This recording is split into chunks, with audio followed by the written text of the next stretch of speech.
नज़रीन आवाज़ न्यूज़ में भलीकार आऊं आहियां बिशारत सुमरो हलंदासीं हेडलाइंस।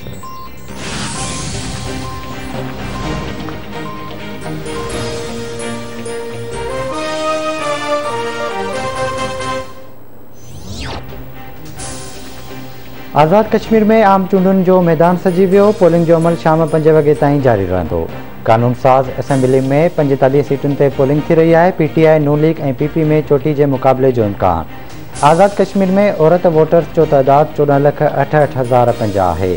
45 सीटुनि ते 742 उम्मीदवार मैदान में लथल। वज़ीर आज़म ऐं वफ़ाक़ी वज़ीरनि आज़ाद कश्मीर में चूंड मुहिम दौरान सरकारी वसीला इस्तेमाल किया। वज़ीर कश्मीर में पैसा विराईंदे पकड़िजी पिया। वफ़ाक़ी वज़ीरनि खे उन करे मोकिलियो वियो त उहे फायरिंग करे ॾहका पकड़नि। वज़ीर आज़म ऐं वफ़ाक़ी वज़ीरनि ख़िलाफ़ कार्रवाई करे खेनि नाहिल करार ॾिनो वञे। कार्रवाई न थी त एहतिजाज कयो वेंदो। आज़ाद कश्मीर जी इलेक्शन कमीशन खे पंहिंजा इख्तियार इस्तेमाल करणु घुरिजनि। PP चेयरमैन बिलावल भुट्टो ज़रदारी जी कराचीअ में प्रेस कॉन्फ्रेंस।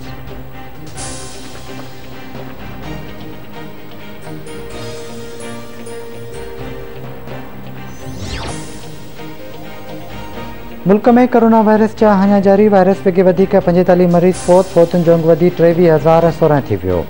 24 कलाकनि दौरान 2,819 नवां केस रिपोर्ट। कोरोना वायरस जे हकारी केसिस जी शरह 6.32% रही। आज़ाद कश्मीर में तहरीक इंसाफ़ जी हुकूमत ठहंदी। अॼु शाम लाल हवेली में PTI जी कामयाबी जो ऐलान कंदुसि। थी सघे थो त PP नून लीग खां वधीक सीटूं खणे। इमरान ख़ान कश्मीरियुनि जे मौक़िफ़ खां पोइते न हटंदो। अफ़गान सफ़ीर जी धीउ अगवा न पर गुम थी हुई। दासू डैम ते तमामु जल्द कमु शुरू कयो वेंदो। नवाज़ शरीफ़ ॾे वापसि अचे त खेसि फ़ौज ऐं रेंजर्स जी सिक्योरिटी ॾिनी वेंदी। मरियम नवाज़ जी सियासत खे संदसि ज़बान तबाह कंदी।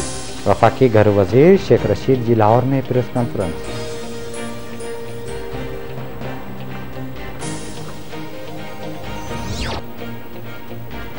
नवाज़ शरीफ़ सां अफ़गान सलामती मामलनि जे सलाहकार हमदुल्ला मोहिब ऐं ममलकती वज़ीर सैयद सादत नादरी जी मुलाक़ात ते मरियम नवाज़ जो रद्दअमल साम्हूं अची वियो।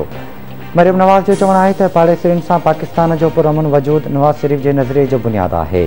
सभिनी सां ॻाल्हियूं करणु, मौक़े ॿुधणु, पंहिंजो पैगाम पाण पहुचाइणु सफ़रकारी जो बुनियादी हिसो आहे।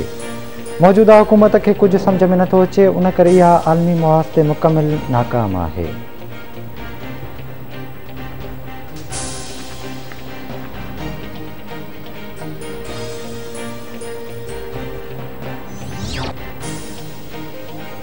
कोयटा में बलूचिस्तान जे शहर लोहरलाई में ॿिनि मोटरसाइकिलनि में टक्कर। 2 ॼणा फोत, 1 ज़ख़्मी।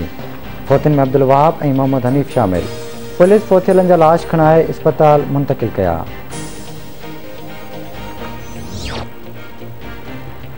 सिंध ज़रई यूनिवर्सिटी जो अॻूणो वाइस चांसलर लाहौर में लाॾाणो करे वियो। डॉक्टर रजब मेमण जे लाॾाणे ते यूनिवर्सिटी जे वाइस चांसलर डॉक्टर फ़तेह मरी ऐं सियासी समाज जे अॻवाननि पारां ॾुख जो इज़हार।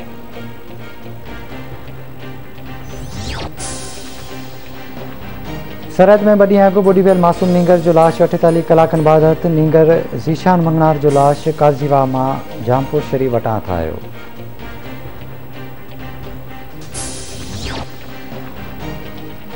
पिरियालो भरिसां गूंगी औरत खे सोरे ॾंदा हणी क़तल करे छॾियो।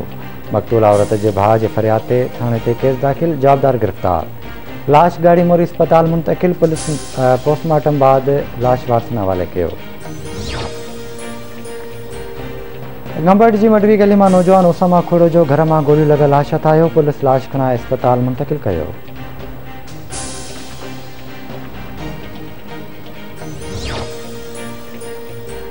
ऐं कश्मीर वासी हिंदू नौजवान धाड़ियल नथां अगवा थी वियो। वारस परेशान।